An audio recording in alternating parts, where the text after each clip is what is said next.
Hello, and welcome to another episode of Wheel of Horror, the podcast where two best friends spin a wheel once a week, it chooses the movie, and they discuss it. Today we're talking about the 1988 film The Blob, which was directed by Chuck Russell. I'm your co-host, Alec. I'm Erik, and with us again is Matt Banever. Matt, welcome back to the show. Third time's a charm. Maybe this time it'll be worth listening to. Wait, is it the third or fourth time? I think it's 3, right? Is it Thing, Just Friends? Just the Friends. Thing? Yes, it's third.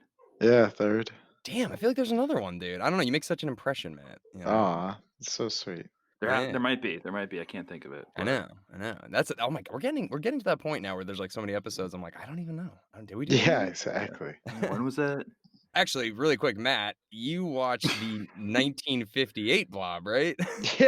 Yeah. So this movie I had requested, and I was like psyched because my parents had this amazing tradition when we were growing up. We would every Saturday night was a movie night, and we would always watch like a black and white movie. And it was one of the most definitely made me such like the movie buff that I am today. And like I watched like Invasion of the Body Snatchers and all this. And I remember watching The Blob, and Becca, I remember telling her like, oh yeah, they're going to do The Blob on the podcast. And she was like, that movie's so terrifying. I was like, yeah, it was like so scary, the 1958 version. And then I looked it up. I Googled it because I wanted to see what platform it was on. It was on HBO Max. And then I saw that there was a 1988 version. I was like, well, we're definitely not watching that one. Like, so I watched the 1958 version last week, like sat down, Steve McQueen was in it. I was like, this is awesome. And then I finished it. I was like, that movie was terrible. And then I luckily texted you today, like, hey, Yeah. you guys still good for 9:30 for some Kevin Dillion? And you're like, what the fuck? Who's Kevin Dillion? Like, Yeah, that we literally like hours before the podcast, I watched this movie a week ago, and you sent like ready for Kevin Dillion. I was like, who has ever referenced Kevin Dillion? And I was just like, so I was like, up to you, Matt. I mean, you Yeah. don't need to do it. You're like, I'll watch it. And I was like, Yeah, we watched exactly. back-to-back Blobs. I'm even more sad because I had to rent it on Amazon. So I was just like as soon as it was over, it was like, you still have like 45 hours to watch this movie. I was like, no one should ever watch this movie. Jeff Bezos is like looking at the Prime catalog, like there's been 3 people that have watched The Blob this week. Yeah, exactly. He's like, we need to shut this down. We got to bring it back. So, Matt, you drastically prefer the 58 version to the 88 version then? So they're two very, very different movies. Really?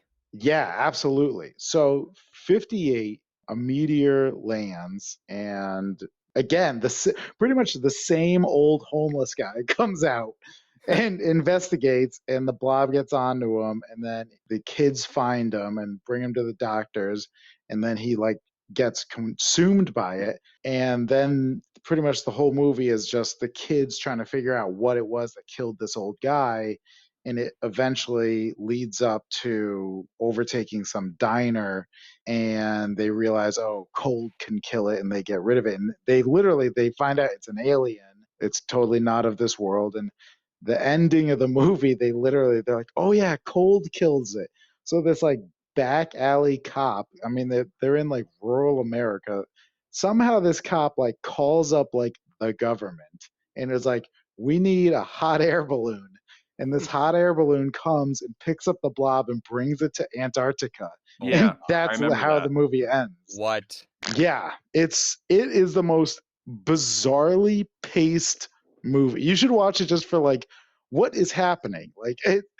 Well, that's what you got to think they're gonna do with the leftover Blob in this one. Yeah, I mean, like you'd think like something, but the whole thing about it being like a man-made and government experiment, and it's obviously the 58 version is pretty much G-rated compared to this. How insanely violent this movie was.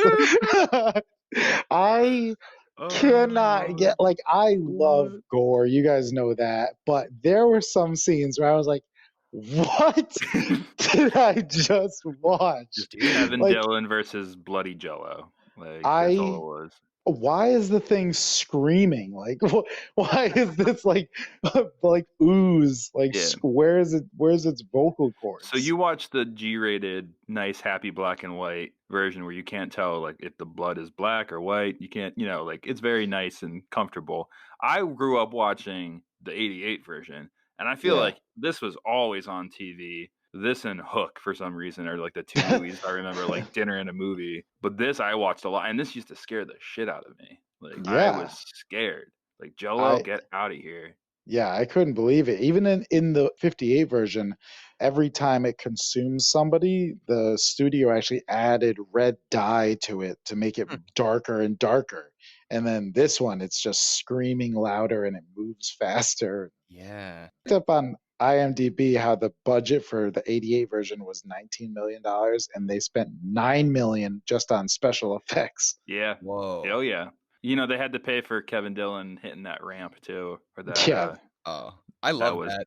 In the beginning, you're just like, what the fuck was the point of that? And then at the end, you're like, oh, okay, cool. That's my favorite part of this movie is the fact that Kevin Dillon's like this like screw football and jobs and stuff. I'm gonna drink Bud Heavy and jump this shitty bridge gap with a homeless guy as my audience. Yeah. And the end of the movie, he gets his opportunity, his bike's fixed, and he's like, I'm gonna jump this bridge. Because the first time he failed, the best part about that is there's all these cop cars chasing him and stuff. But there's also a fucking helicopter. Yeah. Yeah. So oh yeah, like, he's got 5 stars on GTA at that point. But he jumps the bridge and it's like he got away from the cops. It's like no, he didn't. There's a helicopter in the air. Like I love the movie people are like we're gonna forget about the helicopter. Like yeah, it's so over the top. But you're right. The gore I thought was very reminiscent of The Thing. Just like definitely. And then Matt, have you ever seen Killer Clowns from Outer Space? Yeah, once like years ago, but yeah. That's what. All right, so that came out in '88, and that I thought that's exactly what this was going to be like. I was like, this is going to be so cheesy, so stupid, and I feel like Killer Clowns from Outer Space. And I don't know if you agree with this, Eric, but it almost feels like a spoof of the Blob, kind of. The old '58 Blob is what it is. Like, come on with the dog and stuff, right? Doesn't the homeless guy have a dog in the '58 one too? Yeah. Yep. So that's what Killer Clowns does. Yeah, like it's an old guy that literally sees a meteor crash in the woods, and he goes out, and then he gets taken by the clowns. And I was like, this is exactly like Killer Clowns, but just not stupid. And Joe Dirt is like the same thing too.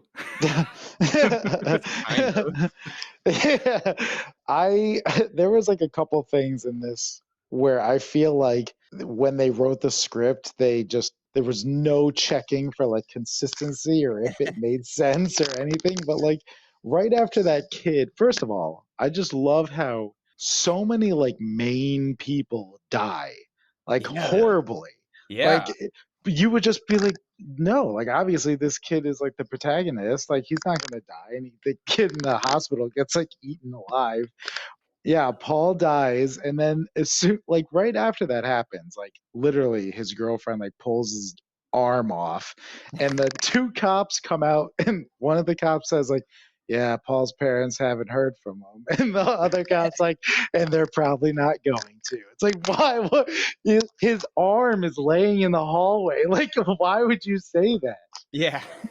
Yeah, there's very little, like, I feel like the girl, I don't know, is her name Vicky, the lead girl? Meg. Meg, okay. She's just going with the punches. Like, nothing seems to, like, really shake her. She's just kind of like, okay, so, like, this guy's dead. This whole fucking town is falling apart. But she seems like she's really keeping it together. Also, can we talk about that girl's acting career? What happened? She's in Saw. She's the... Oh, yeah. Yeah. She's in Saw. She's the sidekick. Yes, you're right. What's her name? Ashley or something? Or Amanda? Amanda. Yeah, you're right. She's the one who's got the bear trap on her head. Yep. And then, she becomes his little, like, sidekick throughout the next, like, 3 movies, right? Yeah. And then she's also in, like, another horror movie that I looked up. She's got such a distinct face. And so when I, like, saw her, I was like, oh, my God, where are you from? But then, I saw that she was in Saw.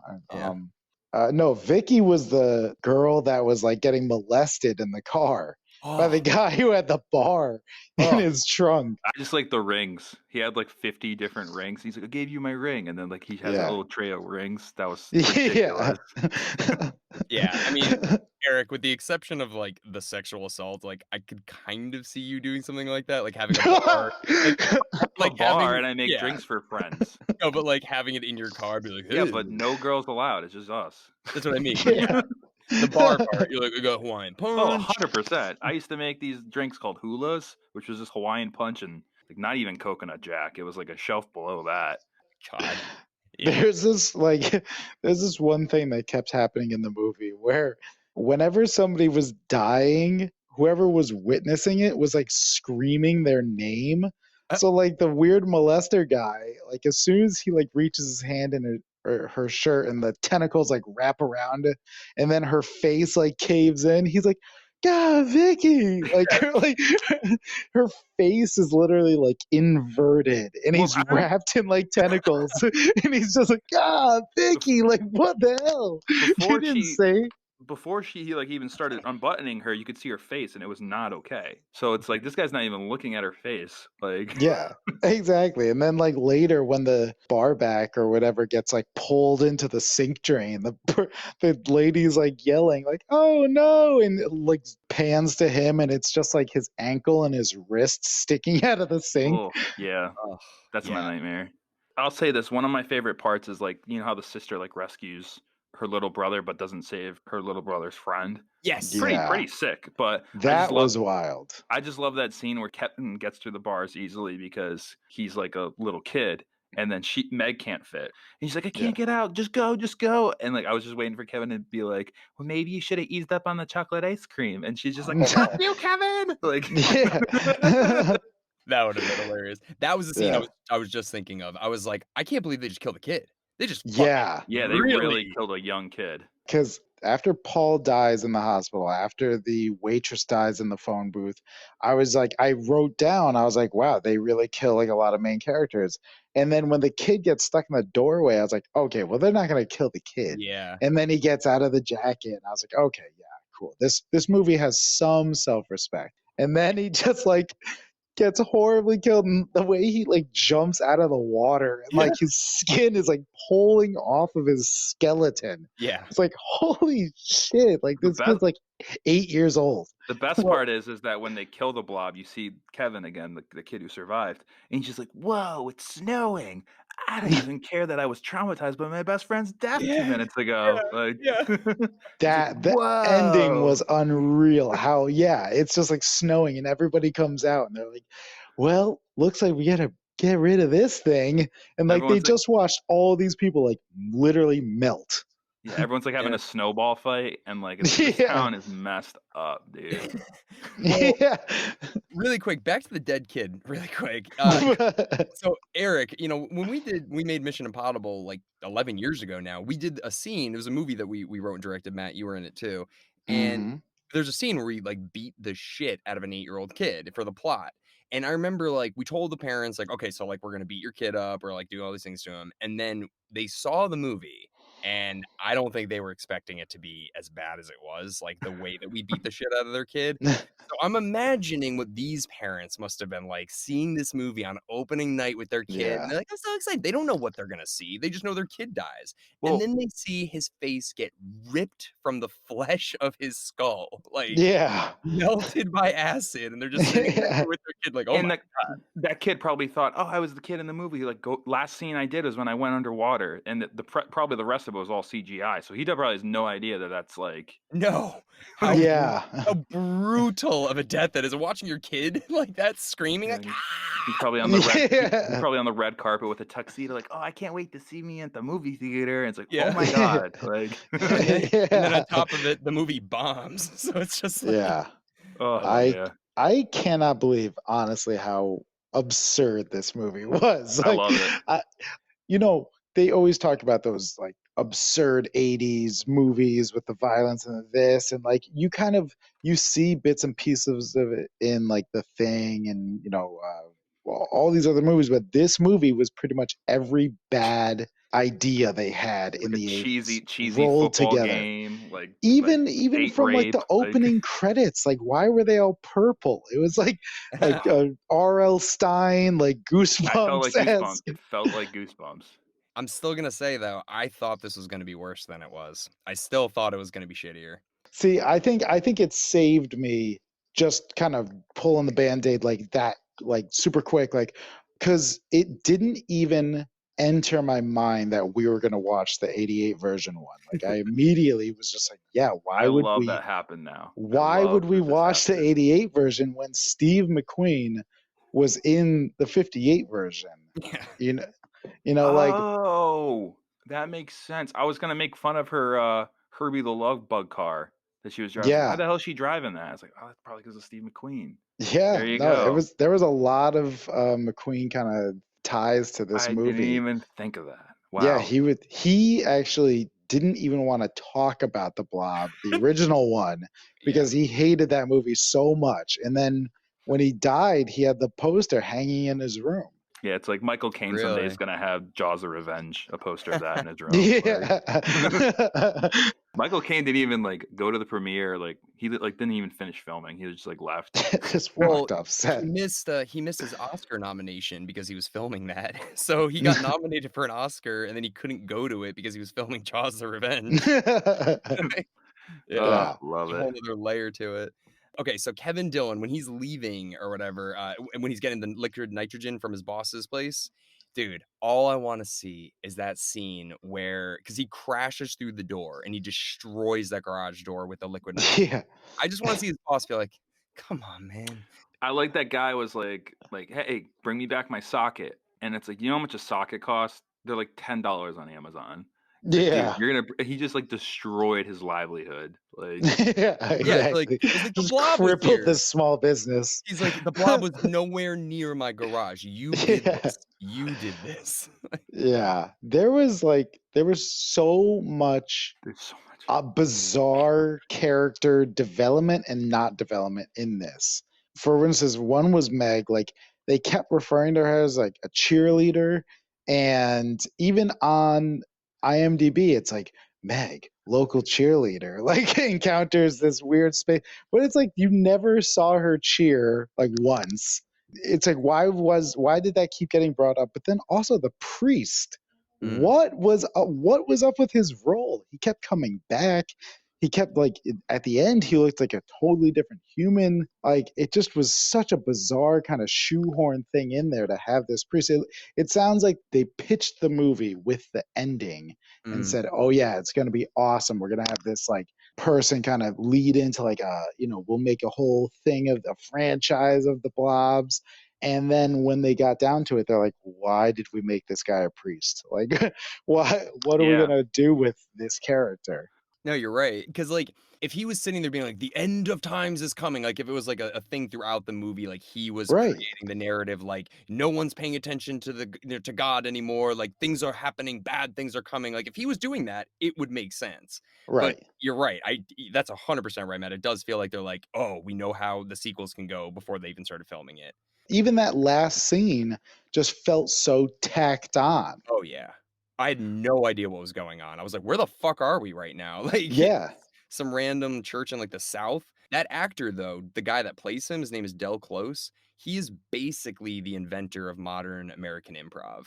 Really? He is a huge, look up his IMDb. Like he trained Chris Farley, Dan Aykroyd, Tina Fey, Jim Belushi, John Candy. Like he was all of their coaches at Second City in Chicago. This movie keeps getting wilder and wilder. Yeah. The more of the facts. Like legitimately, he's like the inventor of improv, basically. So it's so crazy that he's fucking that guy. Well, I mean, dude, The Blob was probably a big movie when he was growing up, so that's why he wanted to be in it.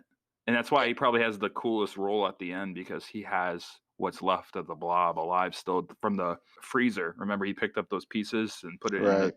So that's what he has still. Which makes you think, like, what did they do with the remaining Blob after the liquid nitrogen snow tank thing? And Right. probably Antarctica. They probably buried it somewhere in Antarctica, like you said, Matt, like the I original. was They don't answer expecting that. something like that. Yeah, because they literally were just like, we got to get rid of this before the sun comes up, and it's like, okay, but like, where are you going to put this thing?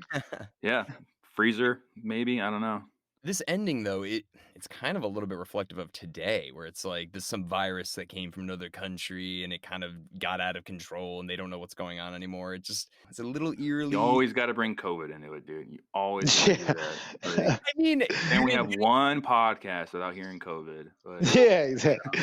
did you kind of feel that too a little bit? yeah. No, I did. And like that was the one difference between this and the original. The original was a alien. This is a biological warfare experiment gone wrong, and it was launched into space and it came back down, and in the hazmat suit people came there. The jump in the shark moment for me is when the guy's like, do you ever really think about how the dinosaurs were killed? It's like, what?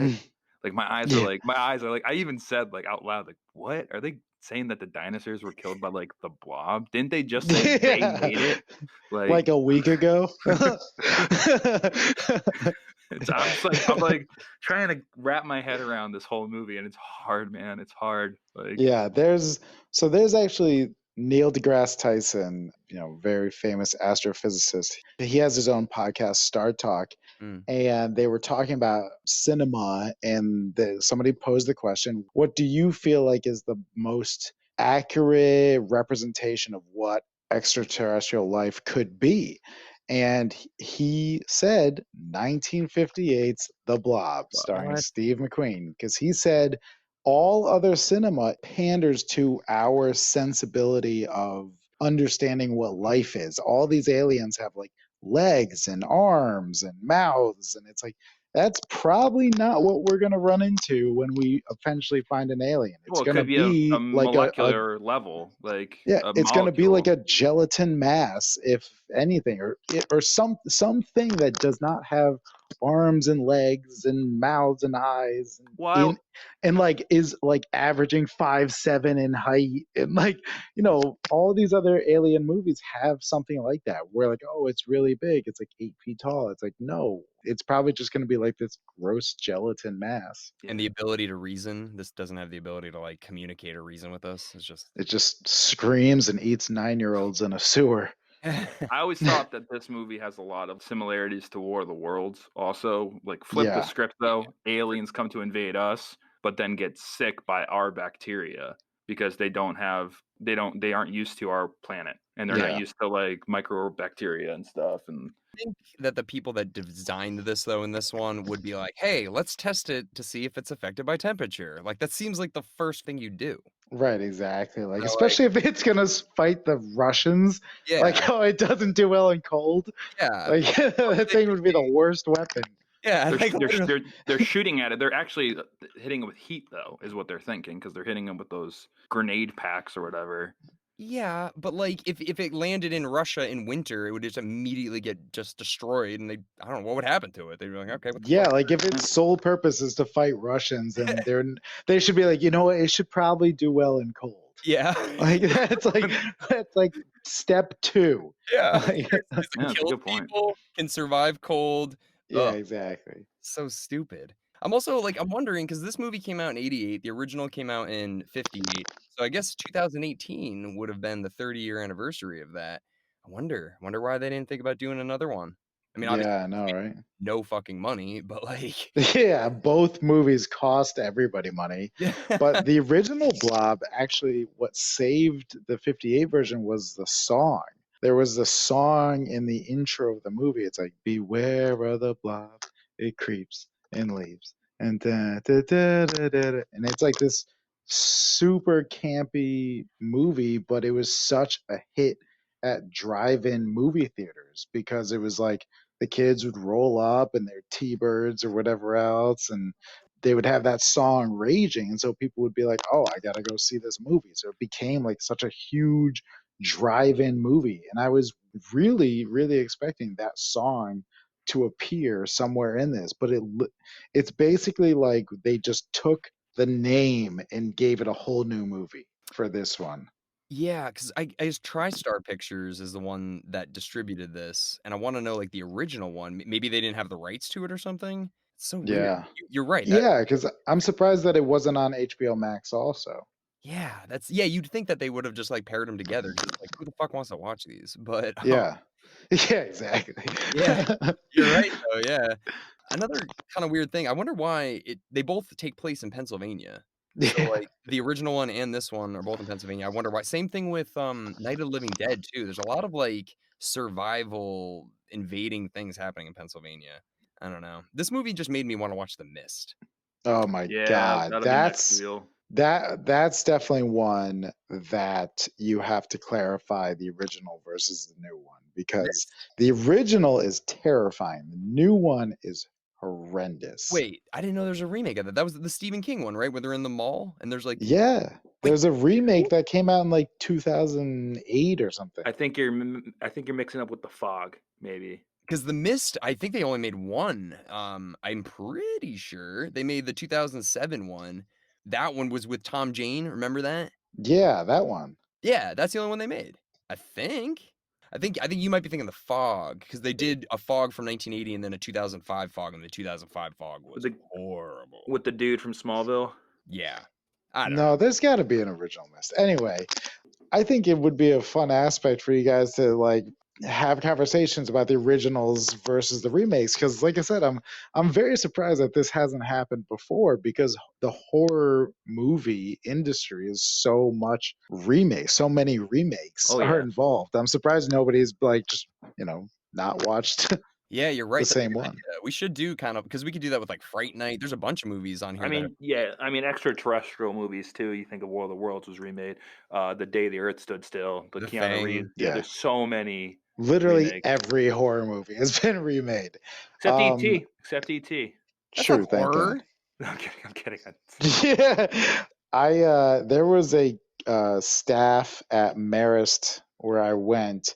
He actually was an extra on War of the Worlds, and he said that this was the Steven Spielberg one, Yeah, that and was filmed in Connecticut. yeah, he said that New he Haven. was in the part where they're running and the At the bridges end are with collapsing. at the end, right? With No. In the beginning, when the aliens first come up, and Tom Cruise is running, and the bridges are shooting, and it's all crazy, and he said that all you heard was, "All right, on the count of three, everyone's just gonna start running," and they count down, and they're like 3, 2, 1, run, and everybody starts running, and all you hear is Steven Spielberg on the microphone. Don't run faster than Tom Cruise. And it's just Tom Cruise like lightning speed with his tiny little feet, like raging through the crowd. Oh my god. And everybody's like trying to slow down, like, oh, you're so fast.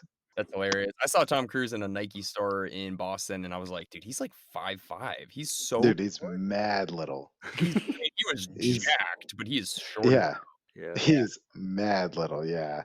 Seen him in Yeah. Cocktail though. He's pretty tough, dude. He's pretty tough. Cocktail. No, but this movie, I would be very interested to watch a sequel of this movie and just kind of see where they went with it and like just how absurd it got. This could go any direction. I mean, literally. Yeah. If Kevin Dillon's in it, I'm 1,000,000% on board. See, Yeah. this is the kind of movie, though. Unfortunately, Del Close, the Reverend, is dead now. But this is the kind of movie where I bet there's enough of a cult following that people would see a sequel. And if Kevin Dillon came back, I bet people would be like, "I'm so on board." Yeah, definitely. Especially after his resurgence on like Entourage. Johnny and Drama, yeah. Just like also we live in such an age where it's like cool to Be be obscure. like, oh yeah, I saw 88's The Blob. Yeah, no, I'm like a huge fan. That's like, Yeah, exactly. It's like super cool to say you watched The Blob, Well, the '88 version. I just think it's funny what people get behind too these days. Like obscure stuff like goes a long way. Like Yeah. one of the biggest movies this past year was the Sonic the Hedgehog movie.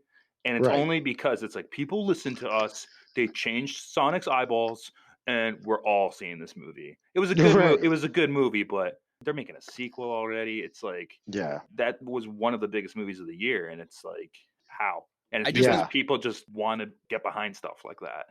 Well, Yeah.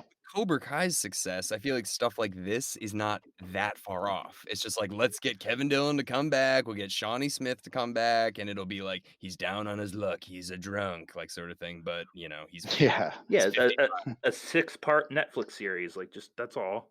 yeah. And He's people would, they would, that could happen. This is the world we're living in now. We're not. Yeah, I know, right? And it's just like the movie. Like I can see the trailer right now, where it's just like a beat up motorcycle, and it's just like Kevin Dillon working on it with the same wrench that he stole from the place. Yeah. And he's just like trying to keep this thing alive. He's just like haunted by watching like all of the people he knows be melted in front of him. Yeah, I can imagine someone comes in and is like, I'm looking for Moss. And he's like, Moss ain't here. Like, sort of thing. Yeah. He took over the garage and stuff. Oh, God. Yeah. Even like the girl, like how is she supposed to live the rest of her life? She saw so many people literally decompose instantly in front of her. Yeah, your life becomes going on like talk shows and talking about it. Like, not like, oh, I Yeah. work at like Kmart. It's like, no, you don't. No, you don't. She goes up to that one hazmat suit guy who's laying down, and she like she moves his body, and he's like, help me. And he's like all messed up. Yes. Yes. Yeah, that was an actual. They got a war vet who was a triple amputee. He had like one leg, he had no arms, nothing, and they used him for this part to like make it look real, I guess. Oh my And God. it's just like I came across that on IMDb. I was like, why? Literally, why?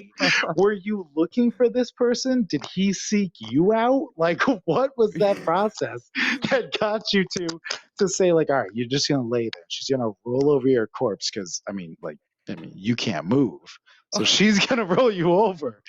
Like, Real quick, I know Literally. we're over on time, but I got the genius sequel idea. Because of climate change, like a piece of a glacier falls off, and that's where they buried the blob. And the blob like escapes from its buried place, and the people that know where the blob was in the ocean now go back to the town, find Kevin Dillon, like, you dealt with this before, and like there's a thing where it's like it always was the same blob. So Kevin Dillon comes face to face, and like the blob recognizes him. yeah, yeah, Dude, He knows who I am. I'm in. Yeah, I'm totally in. 100%. Let's do it. absolutely, He absolutely. has to have that same haircut, though. Yeah, Same bike, same soccer wrench, exactly. yeah. But we got to spin that wheel. Spin it, baby. All right, about time.